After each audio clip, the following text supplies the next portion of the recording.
여러분 안녕하셨습니까? 양영태 TV의 양영태입니다. 오늘은 12월 17일입니다. 금요일입니다. 이 노동 포퓰리즘, 이건 상당히 중요한 문제입니다. 이 윤석열 국민의 후보가 14일 날 관훈 토론에서 정치하는 사람이라면 노동자 편일 수밖에 없다. 그 참 고충을 얘기한 거죠. 솔직히 표가 그쪽에 더 많다. 이렇게 얘기했습니다.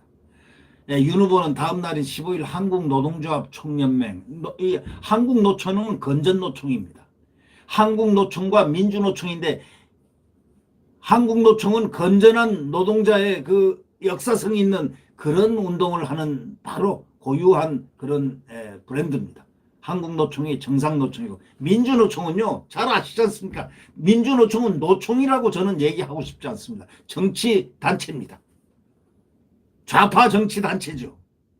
맞지 않습니까? 무슨 노총이라고 생각하지는 않습니다.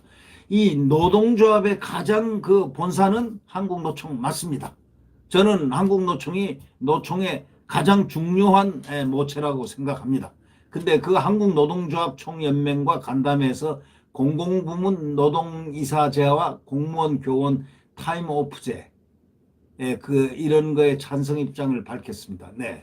그런데 이 노동이사제에 대해서는 여러 종류가 있습니다. 여러 종류가 있고 타임오프제에 대해서는 여러 단서들을 달았지만 현재 상황에서 부작용이 훨씬 더 클 것이 분명하다고 언론이 지적합니다. 오늘자 그 문화일보 사설자에는 노동 포퓰리즘, 윤석열도 가세했다, 이런 제목의 글이 있습니다.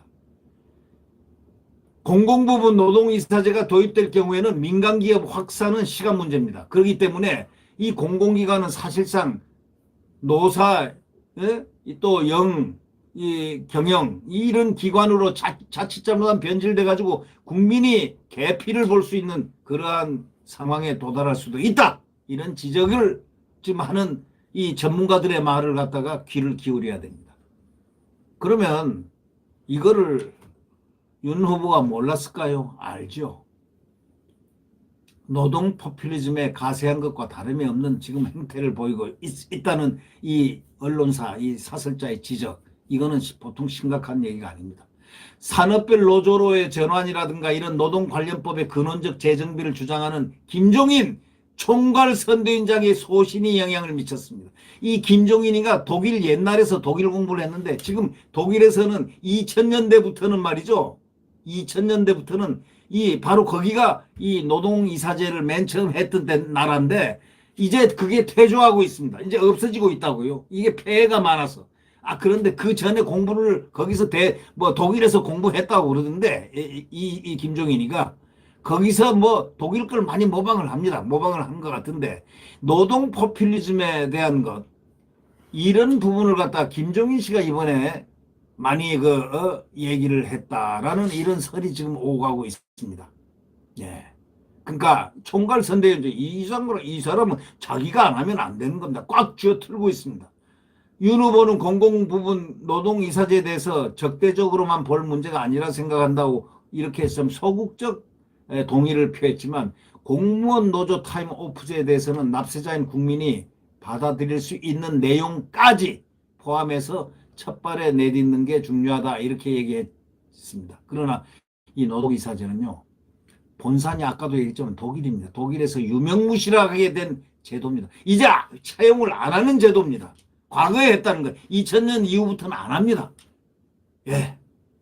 이걸 갖다 노조, 전임자의 임금을 갖다 세금으로 지원하는 것이 어떻게 옳겠습니까? 노무현 대통령 시절 노동정책을 책임졌던 김대환 전 노동부 장관이 현 정부 노동정책에 노동이나 노동자가 아니라 노동조합 존중이라고 비판했는데 굉장히 경청할 만한 그런 얘기 아니냐, 얘기가. 이걸 갖다가 이 김종인이가 지금 강력하게 밀어가지고 지금 이렇게 되는 겁니다. 김종인이가 이걸 갖다가 소위 김종인 총괄선대위원장의 소신이 영향을 미쳤을 것이라고 벌써 이 사설자는 딱 지적을 하고 있습니다. 노동이사제든 뭐 타임오프제든 결국 공기업 대 대기업 노조만 더 살판 난 겁니다. 노조만 살판 난 겁니다. 자, 한국은 파업대 대체 근로자 투입이 금지된 거의 유일한 나라입니다. 대체를 할 수 없게끔 딱 법에 만들어놨어요. 자기들이. 청년 실업률이 25%에 이르고 청년 실업률이 지금 얼마에 달합니까? 25%나 달하지 않습니까? 네? 이런 판인데 취업자 중에 10명 중 4명이 비정규직으로 내몰리고 있는데 이 이유가 뭐겠습니까? 이건 기득권 노조 탓이 크다고 지적하고 있지 않습니까? 기득권 노조 때문에 청년들이 지금 취업을 비정규직으로 내몰리고 있으니까 자리를 비키지 않고 그들이 계속 기득권을 유지하니까 말이죠. 그러니까 10명 중 4명이 비정규직으로 내몰리는 데는 바로 기득권 노조 탓이다라고 이 정의하는 이 사설자의 말. 우리가 경청을 해야 됩니다. 아니 경청을 아니고 심각하게 받아들여야 됩니다. 후보들은 얄팍한 포퓰리즘 공약이 아니라 좀 진정한 노동정책을 위한 청사진을 내놔야 할 텐데 그들은 표가 된다고 하니까 표되는 쪽부터 그냥 숨을 쉬고 있습니다. 그런 거 보면요. 그 전에 대통령 하신 분들 참 훌륭한 분들이 많습니다. 네. 박근혜 대통령도 어떤 한계를 두고 딱 했고, 예? 이 정말 이 훌륭한 한국 대통령들이 많은데 이번에 후보들 이렇게 두 분 보면 말이죠. 윤석열 후보는 뛰어나게 훌륭했는데 왜 요즘 김종인이하고 이준석이가 오남마다부터 이 윤석열이 안 보입니까? 지금 윤석열이 안 보인다고들 국민들이 아우성입니다. 언론도 2주 전부터 윤석열이 안 보인다. 그런 테마를 다 글을 냈지 않습니까? 언론에서. 네, 윤석열이 안 보였습니다. 지금도 안 보입니다. 김종인만 보이고 이준석만 보입니다. 그래서 이 정책이 이런 정책이 나옵니까? 네, 구독 버튼과 엄지를 눌러주시면 감사하겠습니다.